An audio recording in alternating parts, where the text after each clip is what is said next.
زي راديو دمس أمريكايو بعسران كلتن بعسران حموشتن بسراسن حدن متر باند ساتلايت في عسران أربعتن بإنترنت فيسبوكن كابسونيك سب عربي كاب ساعات أربعتك سب أربعتن فرقان وكاب ساعات عسرتك سب عسرتن فرقان كابزي كواشنطن دي سي بقطة هذا محلالف مدى قانقوة تقرينيا هزي جميرو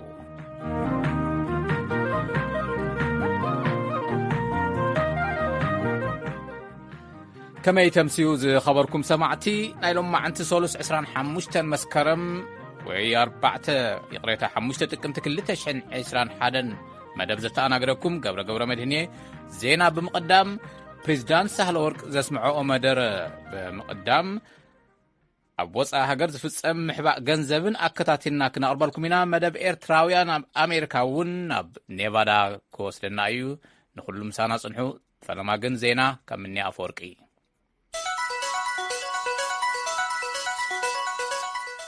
دحان دمسيهم زرزر زينا أنهم بروغرام مقبع على مود حورات هاجرات بمخنيات في أبسمين إثيوبيا زتل على خوينات قدايات نزخونو قدما يزور رديئت كم زبط صحي أفليتهم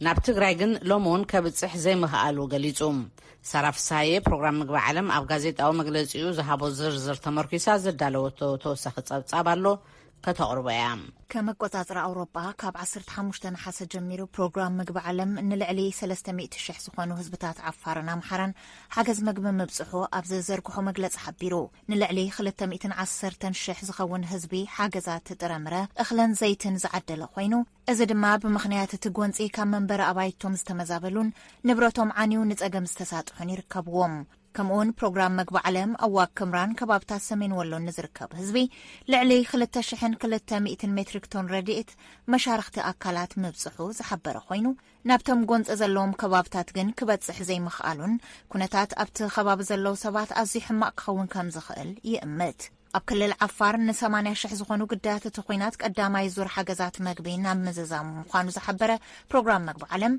إذا قطري ناب 500 شح كبل كم زخل تبصاب منقست حبيرو يلوم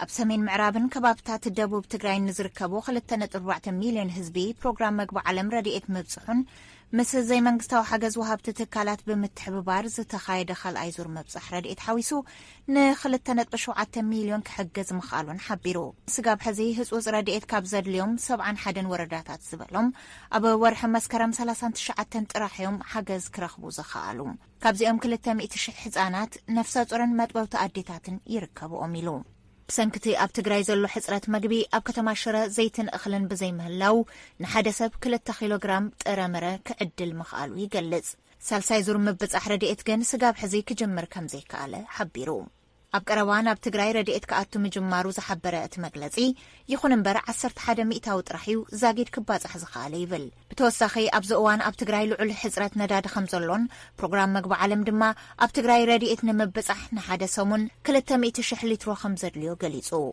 كم حبريتها دايركتر بروغرام مقبع علم مبرع أفريقيا ميكائيل دونفورد كبسلستي كللات ترخبو حبريتاتات كم زرئيوو سبات معناو منبري أمز فترو من مزبالاتن نهر واغان نزخف حزرات مقبي يساتو حلو يلوم بمخانو زباء سخونتات قدم مفتارو كلهم تصابات وغانات سباو حاجزات كبازح كتحبابرو صويعو نمسغنك سارام أوشت أو قدات إثيوبيا ألقاتهم بزبل مسمس كاب إثيوبيا أوشت 72 ساعات كوتوز تأززو سرحتنيات حبرات هاجرات ندحنتهم قبل حبرات هاجرات كاب إثيوبيا كم زوجهم وكلنا مارغريت باشر كاب نيويورك تصبصيبام إثيوبيا متكاتاتهم استسوغو سرحتنيات كتفكر مخانا دا تغلص انبر بوتهم كم زي تتكأجن وهابق على حبرات هاجرات عملكيتهم بمسرت وعل حبرات هاجرات إثيوبيا نسرحتنيات تتكال كوم زمسل ناي مسغاغ حقاو مسل كم زي بالله اتبيت صفت حبرات هاجرات كملكت صنيحيوم حبرات هاجرات ام مسرتاو زي شراونت متكلو صقيدو كم سرح زملكته وهابق على تودب فرع حق تودب بقعات يلو نابت سراح زلاقهم سرحتنيات نساتهم بمخانم إثيوبيا متشو ناي سراح عدل بايتا كتفتر تلابيوم ጋዜጠኛ መስራትን ዋና ሰናዳን ኢትዮጵያ ኢንሳይደር ተስፋ ዓለም ወልደየስ ድሕሪ ናይ 3 መዓልታት ማእሰርቲ ከም ዝተለቐቐ ተፈሊጡ ምክንያት ማእሰርትን ተሓይሩሉ ዝነበረ ቦታን ብልክዕ ደኣ ኣይተሓበር እምበር ኣብ ዓመታዊ ዝኽሪ በዓል ኢሬቻ ዝነበረ ህዝባዊ ተቃውሞ ኣመልኪቱ ኣብ ፌስቡክ ዘካፈሉ ቪድዮ ተኣሳሲሩ ክኸውን ከም ዝኽእል ቀረብቱ ይሕብሩ። እዚ ሬድዮ ድምፂ ኣሜሪካ እዩ። መንግስታት ሱዳንን ደቡብ ሱዳንን ኣብ ውሽጢ ክልቲአተን ሃገራትን ዝርከቡ 7 ሚልዮን ስደተኛታትን ውሽጣዊ ተመዛበልትን ዘላቂ ፍታሕ ንምንዳይ ዝገበርዎ ምዕባለ ብሓጎስ ከም ዝተቐበልዎ ላዕለዋይ ኮሚሽነር ስደተኛታት ሕብራት መንግስታት ፊሊፖ ግራንዴ ገሊጾም። ብሓይሊ ካብ ክልቲአተን ሃገራትን እቲ ዞባን ንዝተመዛበሉ ሰባት ፍታሕ ንምምጻእ ሓበራዊ ምይይጥ ንኽግበር ኢጋድን ናይ ሕብራት መንግስታት ትካል ስደተኛታት ዩኤንኤችሲአርን ንዝምልከቶም ኣካላት ኣብ መበል 72 ዓመታዊ ኣኼባ ኣፈጻሚ ስራሕ ዩኤንኤችሲአር ክካፈሉ ገይሮም እዮም። በዚ ናይ መንግስታት ሱዳንን ደቡብ ሱዳንን ኣብነታዊ መሪሕነት ኣዝየ ተተባቢዐ ዝበሉ ፊሊፖ ግራንዴ ሓበራዊ መፍትሒ ሚልዮናት ደቡብ ሱዳናውያንን ስደተኛታትን ውሽጣዊ ተመዛበልትን ዘላቂ ፍታሕ ክረኽቡ ዝሕግዝ ኢሎም ኣለው። ኣብ ካሜሩን መምህራን ካብ መጥቃዕትታት ተነጸልትን ኣሸበርትን ዝሐሸ ሓለዋ ክግበረሎም ይጽውዑ ኣለዉ። መሳርሕቶም ኣብ ምዕራብ እቲ ሃገር ካብ ዝንቀሳቐሱ ኣባያንን ማለት ደባይ ተዋጋእትን ምስ ናይጄርያ ኣብ ዘዳወቡ ካብ ዝንቀሳቐሱ ኣሸበርቲ ቦኮ ሃራምን ክሃድሙ ተገዲዶም ይብሉ መምህራን ካሜሩን። ሞኪ ኤድዊኒ ክንዲዜካ ካብ ያውንዴ ዝለኣኸ ጸብጻብ ገብረ መድህን ካቕርቦ እዩ።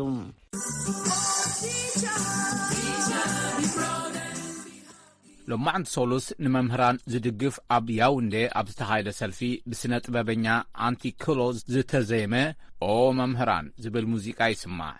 ሕቡራት መንግስታት ዝኣወጆ ዓለምለኸ መዓልቲ መምህራን ምኽንያት ብምግባር ኣብ ዝተዳለወ ተቃውሞ ሰልፊ ዝተሳተፉ መብዛሕትኦም መምህራን ዝሃደሙሉ ምኽንያት ብሰንኪ መጥቃዕትታት ቦኮ ሓራምን ኣብ መንጎ መንግስትን ካብ ካሜሩን ክንጸሉ ዝቃለሱ ዘለዉ እንግሊዝኛ ተዛረብ እዩ ይብሉ። ወሃብ ቃል እቶም መምህራን 52 ዓመት ዝዕድሚኡ ፒተር ታር መምህራን ብዙሕ ስቃይ የሕልፉለው ይብል። Teachers are being persecuted every day, every hour. Some have been brutally killed. Others brutally deprived. መምህራን በብመዓልቱ በብሰዓቱ ይጥቅዑ ኣለዉ። ገሊኦም ብዘስካሕክሕ ተቐቲሎም፣ ገለ ኣካሎም ብዘሰቅቕ ተቖሪጹ ካብ ከባቢኦም ክሃድሙ ተገዲዶም፣ ገሊኦም ስራሕ ኣልቦ ኮይኖም ብኩነታት ናይዞም መምህራን ውሽጠ ይደምሎ ሰላም ክምለስ ይጽልለኹ በለ።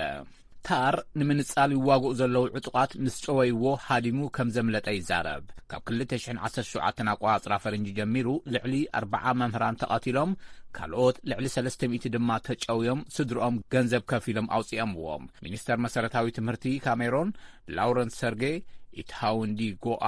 ሰራዊት ሃገር ንኣብያተ ትምህርቲ መምህራንን ተምሃሮን ይሕልውዎም ኣለዉ ይብሉ። መምህራን ብትምህርቲ ቢሎም ኣብ ቁጠባዊ ምዕባለን ካልኦት ዘፈራትን ዝጻወትዎ ኣገዳሲ ኣበርክቶ ኣፍልጦ ንምሃብ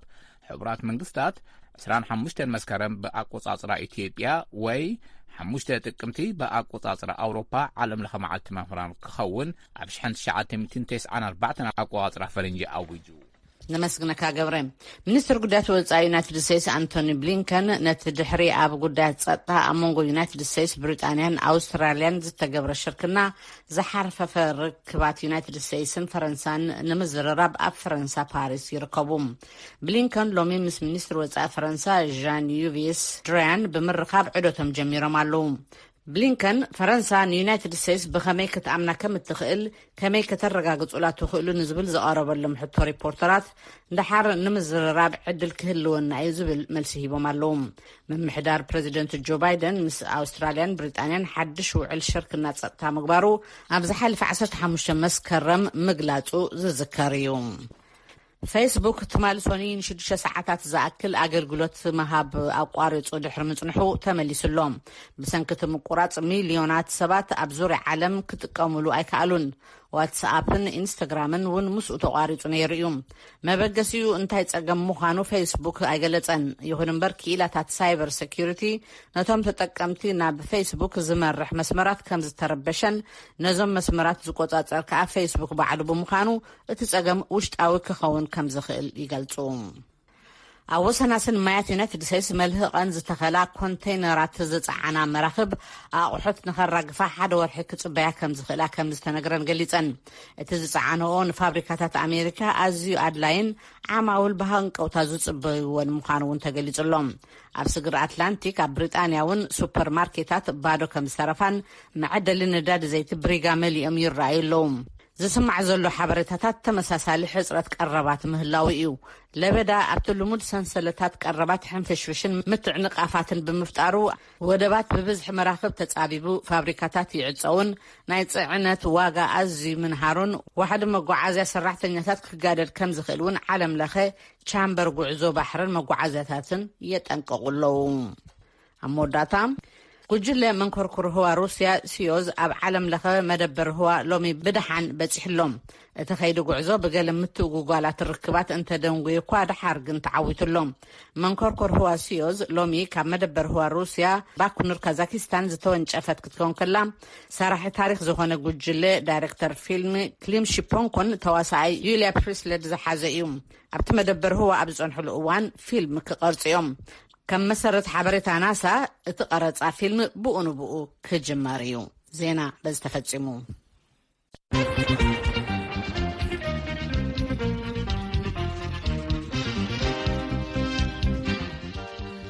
نمسكن زينا منيا ونيلنا دمانا مجمريا صبصامنا كنحلف ኣብ ኢትዮጵያ ሃገራዊ ምርድዳእ ንኽፍጠር ህዝቢ ሃገር ሓያል ደገፍ ንኽገብር ፕረዚደንት ሳህለወርቅ ዘውዴ ኣገንዚበን ብዓመፅን ብረትን ኣብ ኢትዮጵያ ስልጣን መሓዝ ኣይከኣልን ክብላ እውን ኣጠንቂቐን መለስካቸው ኣማ እዩ ልኢኽዎ ካብ ኣዲስ ኣበባ ምኒ ኣፈወርቂ ካብዚ ክተቕርቦ እያ ፕሬዚደንት ሳህለወርቅ ዘውዴ ኣብ ሻድሻይ ባይቶ ፌደሬሽንን ወከልቲ ህዝብን ሓባራዊ ናይ መኽፈቲ ስነ ስርዓት ኣብ ዝገበረኦ መደረ ኣብ ዝሓለፈ 3 ናይ ለውጢ ዓመታት ኣብ ዝበለኦ ግዜ እቲ ሃገር ዘጋጠማ ላዕልን ታሕትን ብምጥቃስ ነቲ ለውጢ ስዒቡ ዝመፀ ብድሆታት ብፍላይ ካብ ቅድሚ ሓደ ዓመት ንነጀው ኣብ ሰሜን ኢትዮጵያ ንዓመታት ኣብ ዝተዋፈረ መከላኸሊ ሓይሊ እቲ ሃገር ዝተፈጸመ ተግባር መነወር እዩ ኢለን ኣብ ካልኦት ክፍልታት እቲ ሃገር እውን ኣብ ልዕሊ ሰላማዊ ዜጋታትን ትካላት ህዝብን መንግስትን ክፍጸሙ ዝተስተውዓሉ ተግባራት ካብ ሕግን መርህታትን ክብርታት ሞራልን ባህልታትናን ዝወፁ እዮም ነይሮም ዝበላተን ፕሬዚደንት ድሕሪ ደጊም ለውጢ ኾነ ስልጣን ኣብ ኢትዮጵያ ክውን ዝኾነሉ ዝበልኦ መንገዲ ጠቒሰን በአመፅና በጠመንጃ ትግል አልያም ንጹሃንን በማሸበር የሚገኝ ስልጣን ከዚህ በኋላ በኢትዮጵያ ምድር የማይፈጠር መሆኑ ሊታወቅ ይገባል بعمتن قالس ጠመንጃን ወይ ንጹሃት ብምሽባር ዝርከብ ስልጣን ድሕሪ ደጊም ኣብ ምድሪ ኢትዮጵያ ዘይፍጠር ምዃኑ ክፍለጥ ይግባእ ብዝካየድ ሕጋዊ ምርጫ ጥራይ ብምስታፍ ወሃብ ስልጣንን ዝሸይምን ህዝቢ ኢትዮጵያ ጥራይ ስለ ዝኾነ ፖለቲከኛታትን ፓርቲታት ፖለቲካን ሃገርና ንዲሞክራሲያዊ መንገዲ ኣብ ዝካየድ ሕጋዊ ምርጫ ጥራይ ብምስታፍ ህዝብኹምን ሃገርኩምን ተገልግሉሉ ሰላማዊ መድረኽ ፍክክር ጥራይ ንኽትመርጹ ከዘኻኽረኩም ይፈቱ ኢለን ኣለዋተን ፕሬዚደንት ምስ ጂኦፖለቲካዊ ኣቀማምጣን ሓድሽ ተፈጢሩ ዝበሉ ዓለም ለኻዊ ኩነታትን ኣተሓሒዘን መንግስቲ ዝስዕቦ ዝበልኦ ኣንፈት ርክባት ከባቢ ኣመልኪተን እውን ኢትዮጵያ በምትገኝበት የአፍሪካ ቀንድ የቀይ ባህር ባቤል ማንደብ ኢትዮጵያ ብትርከበሉ ቀርኒ ኣፍሪቃ ቀይሕ ባሕሪ ባብኤል ማንደብ ወሽመጥ ዓደን ከባቢቱ ዞባን ናይ ሓያላት ሃገራት ምፍጣጥ በብእዋኑ ይውስኻሎም ኣብዚ ከባቢታት ኣብ ዝግበሩ ዓበይቲ ፍጻመታት ኢትዮጵያ ናይ ርሑቕ ተዓዛቢት ክትከውን ኣይግባእን ስለዝኾነ ምስ ጎረባብቲ ሃገራትን ኣብቲ ዞባ ምስ ዘለዎ ትካላትን ተዋዲዳ ኣብቲ ዞባ ሃገራዊ ረብሓ ናይ ምሕላው ስራሕ ብትኹረት ክስራሕ እዩ ምስ ጎረባብቲ ሃገራት ዘለና ርክብ ኣብ ከባቢና ዘላቒ ሰላምን ማሕበራዊ መስተጋብርን ኢኮኖሚያዊ ምትእስሳርን ሓባራዊ ብልጽግና ንምምጻእ ዘኽእል ስትራቴጂ ብምሕንጻጽ ተግባራዊ ክግበር ኢለን ኣለዋ አፈ ጉባኤ ባይቶ ወከልቲ ህዝቢ አቶ ታገሰ ጫፎ ምክትል አፈ ጉባኤ ወይዘሮ ሎሚ በዶ ሆምኦን አፈ ጉባኤ ፌደሬሽን አቶ አገኘ ተሻገረን ምክትል አፈ ጉባኤ ወይዘሮ ዛህራ ኡመድ ዓሊ ኣብ ቅድምቶም ባይቶታት ቀሪቦም ቃለ መሕላ ፈጺሞም ክብል መለስካቸው አምሃ ካብ አዲስ አበባ ሓቢሩሎም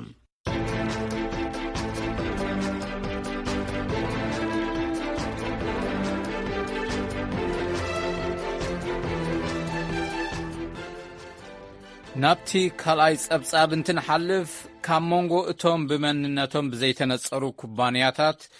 ዝኻዕበተ መጠን ገንዘብ ብምስጢር ኣቐሚጦም ኣለዉ ዝበሃሉ عشحات والقصبات مراحت هاجرات بوليتيكاويانن وريات والقصباتن بزملكت VOA نزدالو ريبورت بترسلطان كقربايو ካብ መንጎ እቶም ኣሰንባዲ ምኽሻሕ ምስጢራዊ ሰነዳት ፓንዶራ ሓደ ፕረዚደንት ኣዘርባይጃን ኢልሃም ኣልየቭን ቤተሰቦምን ዝሃብእዎ መጠን ገንዘብ ኮይኑሎ ቤተሰብ ኣልየቭን ኣብ ዝሓለፈ 15 ዓመታት ምስ መሻርክቶም ክሳብ $544 ሚሊዮን ዘውፅእ ንብረት ኣብ ብሪጣንያ ከም ዝተዋገዩ ይሕብር ሓላፊ ትራንስፓረንሲ ኢንተርናሽናል ጨንፈር ዓባይ ብሪጣንያ ሬቸል ዴቪስ ቲካ ከምዚ ትብል Since this family took power in 1993, they have taken control of many of the country's vital industries. እዚ ቤተሰብ እዚ ኣብ 1993 ዓመተ ምህረት ስልጣን ካብዚ ሕዝን ድሓር ኣብ ዘሎ ግዜ ንናይቲ ሃገር ኣገደስቲ ኢንዱስትሪታትን ተፈጥሮኣዊ ጸጋታትን ተቆጻጽርዎሎም እዚ ዝኸውን ዘሎ ድማ ኣብ ክንዲ ረብሓ ህዝቢ ተሃገር እዩ ንህዝቢ ከይጎድእ ዝተፈጸመ ነገር ኣይኮነን መራሕቲ ንጸጋታት ሃገሮም ምስ ህዝቦም ክማቐልዎ ስለዘይከኣሉ ዝሳቀዩ ሰባት ኣለዉ እቲ ልሕኹ ዝወፀ ሰነድ ንጉስ ዮርዳኖስ ዓብዱላህ ቦገኖም ኣብ ዩናይትድ ስቴትስን ብሪጣንያን ልዕሊ $100 ሚሊዮን ዝዋግኦም ኣባይቲ ከም ዝሃነጹ ኣቃሊዕሎ ንጉስ ዓብዱላህ ግና ገንዘብ ኣብ ወፃኢ ሃገራት ይሓብኡ ኣሎ ንዝብል ሪፖርት ነጺጎም እዮም ከምዚ ይብሉ ما في شيء أنا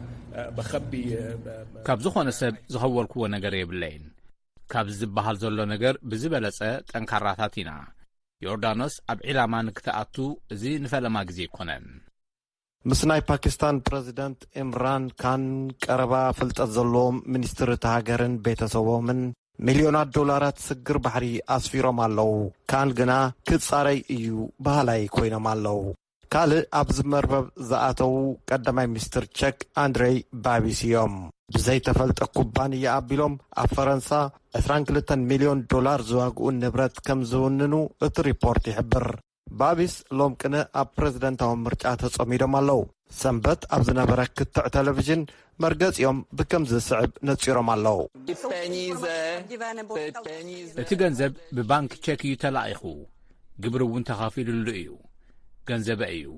ናብ ሪፐብሊክ ቼክ እውን ዝምለስ እዩ መራሒ ኬንያ ፕረዚደንት ኡሁሩ ኬንያታን 6 ኣባላት ስድሮኦምን ወገኖም ብዝተፈላለያ ናይ ወጻኢ ኩባንያታት ልዕሊ $30 ሚሊዮን ከዚኖም ከም ዘለዉ ኣቃሊዕሎ እንተኾነ ስድራ ቤት ኬንያታ ገንዘብ ከም ዝሰረቁ ዝሕብር ጭብጢ ኣይተረኽበን መብዛሕትኡ በቲ ሰነድ ፓንዶራ ዝተቓልዐ ሓበሬታ ሕጋዊ ተግባር እዩ ንመብዛሕትኦም ተግባራት ዘመሳስሎም ሓደ ነገር ግን ኣሎ ለንደን ርእሰ ከተማ ብሪጣንያ ዝኾነት ለንደን ከም እውን ከም ደሴታት ቨርጂን ብሪጣንያን እቲ ገንዘብ ዝኽዘነለን ከባብታት ኮይነን ኣለዋ ትብል ቅድም ኢልና ዝጠቐስናያ ሬቸል ዴቪስ You can buy UK property anonymously if you use a company that's registered and formed in an overseas territory. ኣብ ምስጢር ዝኾነሉ ስፍራ ንብረት እንተጌርካ ኣብ ወፃኢ ሃገራት ዝተመዝገባን ዝነጥፋን ኩባንያታት ተጠቒምካ ስውር ንብረት ክትውንን ክትዕድግን ይከኣል እዩ እዚ ክበሃል ከሎ ግን ሞያውያን ክኢላታት ሒሳብ ሰብ ሞያ ሕግን ካልኦትን ዝሓቆፈ እዩ ገበነኛ ሰባትን ኣዘዋወርቲ ገንዘብን ንብረቶምን ገንዘቦምን ኣብ ወፃኢ ሃገራት ንኽሓብኡ ይሕግዙለዉ ኣብዚ ተጓንፎዚ ገዛእ ፓርቲ ብሪጣንያ ተጠቃሳይ ኮይነሎ ነቲ ፓርቲ ብገንዘብ ዝድግፉ ውልቀ ሰባት ከይተረፉ ኣብዚ ይዝረበሉ ዘሎ ብልሽውና ተኣሊኾም እዮም ቻንስለር ሪሺ ሱናክ ትማሊ ሶኒ ክዛረቡ ከለዉ ሽም ለንደን ኣብ ልዕሊ ግብሪ ተዓይኑ ዝብል ሓበሬታ ነጺጎምዎ መንግስቲ ንዓለም ለኸ ብልሽውና ዝህቦ ግብረ መልሲ ሎም እውን ተሪር እዩ ኢሎም ኣለዉ ሪሺ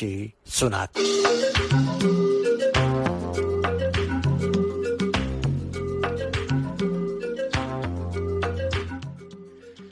እዚ ሬድዮ ድምፂ ኣሜሪካ እዩ ኣቐዲመ መደብ ኤርትራውያን ኣብ ኣሜሪካ ክቐርቡ እዩ ዝበልክዎ ብጌጋ እዩ ክንድኡ መደብ ኣሜሪካና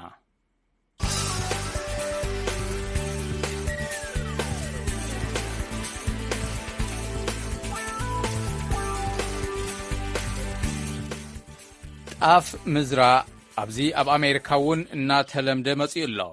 ጣፍ ነቶም ቀንዲ ምግቦም ዝኾኑ ኢትዮጵያውያንን ኤርትራውያንን ጥራይ ዘይኮነስ ነቶም ኣብ ጥዕና ዘለዎ ጥቕሚ ዝተረድኡ ኣሜሪካውያን ሓረስቶት እውን ኣገዳስና ኾነ መጽኢ ኣሎ። ተወልደ ገብርኤል ናብ ግዝኣት ኔቫዳ ተጓዒዙ ኣብቲ ቦታ ንዘሎ ሰፋሕቲ ሕርሻታት ጣፍ ተዘዋዊሩ ብምዕዛብ ምስቲ ንዘርኢ ጣፍ ብዝሰፍሐ ሕርሻ ዘማዕብል ዘሎ ኤርትራዊ ሓረስታይን ጣፍ ክዘርኡ ንዝጀመሩ ኣሜሪካውያን ሓረስቶትን ኣዘራሪብሎ ናብ ክሕልፈኩም።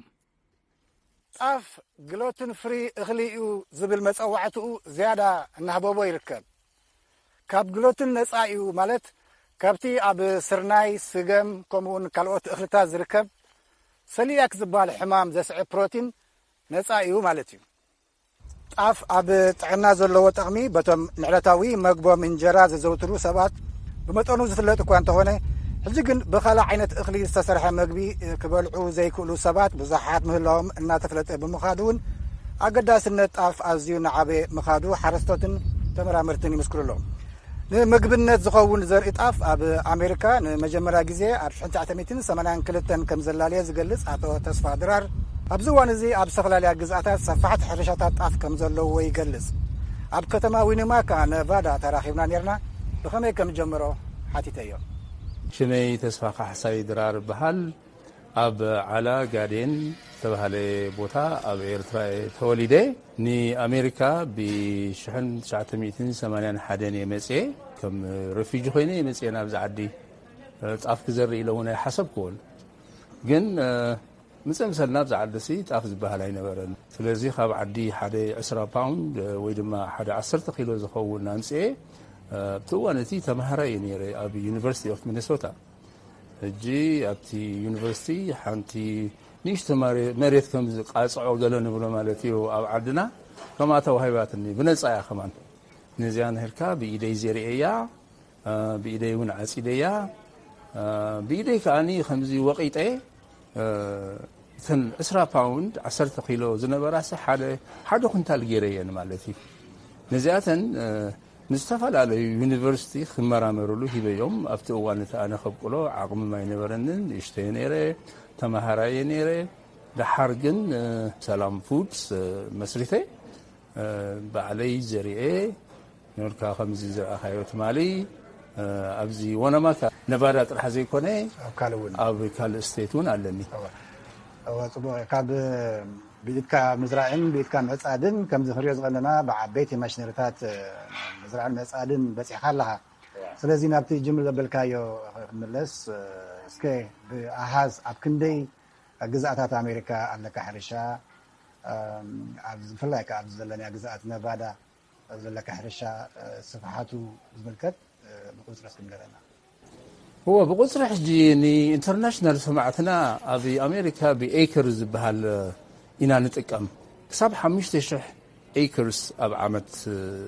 የብቁል ማለት እዩ። ኣብ ስቴት ኦፍ ሚኒሶታ፣ ካንሳስ፣ ቴክሳስ፣ ካሊፎርኒያ እውን ሓደ ግዜ የብቁል። ሕጂ ግን ዝበዝሕ ኣብዚ ነቫዳ ዘብቁሎ ዘለኹ ኣብ ካልእ ስቴት ከዓኒ ከይጠቐስኮ ክሓልፍ ዘይደሊ ኣብ ምስራቃዊ ስቴት ኦፍ ዋሽንግተን ድማ ትራይ ሲቲ ዝበሃል ከባቢ ኣብ ኮሎምቢያ ሪቨር ቨሪ ፌመስ ማይ ፌቨሪት ቦታ እዩ። ካብ ካናዳ ተበጊሱ ኣብ ፓሲፊክ ኦሽን ዝኸይድ ዓብዪ ሪቨር ኣሎ። ሕጂ ኣብቲ ወሰናስናቱ ኣብኡ ሕርሻ ኣለኒ። ዝሓለፈ ቀዳም ኣብኡ ዓፂደዮ መፅያ ማለት እዩ። ጣፍ እንታይ እዩ ዝፈቱ? هو ጽቡቕ ኣለኻ ጣፍ ሕጂ እንታይ እዩ ዝፈቱ ድራይ ወይ ከዓ ንቑፅ ዝኾነ ክሊማ ሕጂ እዚ ዌስተርን ዩናይትድ ስቴትስ ካብ ነቫዳ ጀሚርካ ዋላ በዓል ካሊፎርኒያ በዓል ኣሪዞና በዓል ኣይዳሆ እዚ ሃይ ኤሌቬሽን ካብ ፀፍሒ ባሕሪ ብላዕሚ ላዕሊ እዩ ዝርከብ። ስለዚ ጣፍ ከምዚ ዓይነት ክሊማ ይሰማምዖ። ስለዚ ምናልባት ንምዕፃዱ ንኸይጥዕምዶ ሕጂ ንኣብነት ገለገለ ከባቢታት እንድሕር ኢና ኣብ ኤርትራ እዚ ከባቢ እዚ ፅቡቕ ጣፍ የእቱ እዩ ግን ክትዓዝዶ ከለካ ሕፃ ልክም እዩ ገለ በሃል። ስለዚ ፅፈት ነቲ እኽሊ ኸ የገድስ እቲ መሬት ሕጂ ሪኢኻ ንኣብነት ገሊኡ መሬት ኣሎ ሕፃ ዝኾነ መሬት ኣሎ ዋላኻ ዝኾነ መሬት ኣሎ። እቲ ሕፃ እቲ ጣፍን ሳይዙን ክብደቱን ተመሳሳሊ እዩ። ሕጂ ብመንፊት ክትፈላለዩ ከለኻ እንተ ደኣ ክብደቱ ሓደ ኮይኑ እንተ ደኣኒ ሓደ ዝመስል ኮይኑ ሼፕ ናቱ ሓደ እንተ ደኣ ኮይኑ ክትፈላለዩ ብጣዕሚ ኣሸጋሪ እዩ ሶ እንታይ ንገብር ማሽን ኣለና ንዝፈላለዩ ግራቪቲ ቴብል ዝበሃል ኣለና ከምዚ በዓል ዲና ሰፊ ገለ ዝብቆፃሉ ከምኡ ማሽን ኣለና ካልእ ተወሳኺ ድማኒ ማግኔቲክ ኣለና ማግኔት ነቲ ሕፃ ዝስሕብ ኣለና ማለት እዩ ሕፃ እንተ ደኣ ሃልይዎ it's a market killer ሕጂ ዝዓበየ ብድሆ ንኣብነት ሕጂ ክትብል ከለኻ ሕጂ ጣፍ ኣብ ምዝራኡ ድዩ ኣብ ምዕፃዱ ድዩ ኣብ ምፅራይ ድዩ ዝበልናዮ እዚ መጎቃፅ ድዩ ዝበልናዮ እዚ ምንፋይ ኣብኡ ድዩ ኣብ ምጥሓኑ ድዩ ኣበይቲ ዝዓበየ ተጥፍዎ ዝዓበየ ቻለንጅ ናቱ ቻለንጅ ክብለካ ብድሆ ናቱ ኣብ ምፅራይ እዩ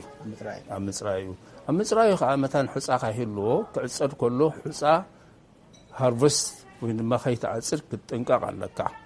ሕጂ ተን ማሽን ክንዓፅዶ ከለና ርኢኻ ኣለኻ ትማሊ ኩሉ ክሳብ ታሕቲ ኣይንዓፅዶን ኢና ቁሩብ ንገድፈሉ 5 ኢንች ዝኸውን ኣልዕል ኣቢልና ንገድፈሉ ሕጂ ዓፂደን ተን ማሽን ዝረኣኻየን ኮፍ ኣብልኦ ብላዕሊ ላዕሊ ስለዚ ሕፃ ሃርቨስት ከይንገብር ንጥንቀቕ ኢና ሶ እቲ ዝዓበየ ቻለንጅ እምበኣር ናይ ጣፍ ዘርኢኻዮም መሬት ክበቁል ይኽእል እዩ ግን ኣብ ምፅራዩ ዓብዪ ቻለንጅ እዩ ኣብዚ ሕጂ እንተ ደኣኒ ኣፀቢቑ ደይፀርዩ እንተ ደኣ ሕፃ ኣልይዎ ማግኔት እዚ ማግኔት ዝብለካ ቨሪ ፓወርፉል እዩ እቲ ጣፍ በቲ ማግኔት ኣቢሉ ሓልፍ ነቲ ሕፃ የፅርዮ ማለት እዩ ብዘይካ ኣቶ ተስፋ ድራር ኣብ ምዝራእን ምሕደራን ሕርሻ ጣፍ ዝተዋፈሩ ደቂ ዓዲ ኣሜሪካውያን እውን እናተበራኸቱ ይኸዱሎም ካይል ኖይስ ዋና ኣካያዲ ስራሕ CSS ፋርም ዝተባህለ ጣፍ ዝርከቦ ሰፋሕቲ ሕርሻታት እዩ ጠቕሚ ጣፍ ሓቲተዮ ብዛዕባ ጣፍ ብዙሕ ይፈልጥ ኣይነበርኩን ግን ካብ ጉልትን ነፃ ዝኾነ እኽሊ ምዃኑ ካልእ ድማ ብዙሓት ከም ቀንዲ መግቦም ዝጥቀሙሉ ኢሚግራንትስ እውን ይመፁ ስለ ዘለው ብዙሕ ረብሓ ዘለዎ እኽሊ ኮይኑ ረኺበዮ ይብል I don't have a lot of experience with that, but from what I've heard with it being gluten-free and being a staple for a lot of African countries as we have more immigration into the United States, I can see that there's a good need for it going forward, especially with it being gluten-free. There's a lot of uses for it that way. Mr. Bob Dexter ድማ ኣብ ከተማ ፋለን ዝረኸብናዮ ሓረስታ እዩ I wanted to raise something as good food for people to eat. And when I found out about the teff, it looked like a good fit for what we had here to work with. ንኸብቲ ጥራይ ዘይኮነ ንሰብ እውን ዝኸውን እኽሊ ክዘርእ ደልየ ድሕሪኡ ብዛዕባ ጣፍ ምስ ሰማዕኩ ምስ ክሊማና ዝሰማማዕ ኮይኑ ረኺበዮ ይብል ሚስተር ባብ يغنيلنا باب ديكستر باركس كبرى سمعتنا برينو زجمرة حرب ونماكا حجدما أب فلن تبهال كتما ينزلنا نزي ناي حرشاتات أف نمعزب أبز قصة المدبنا ونبسفحو كنقرب لكم هنا فولد قبريلي كاب فالن نيفادا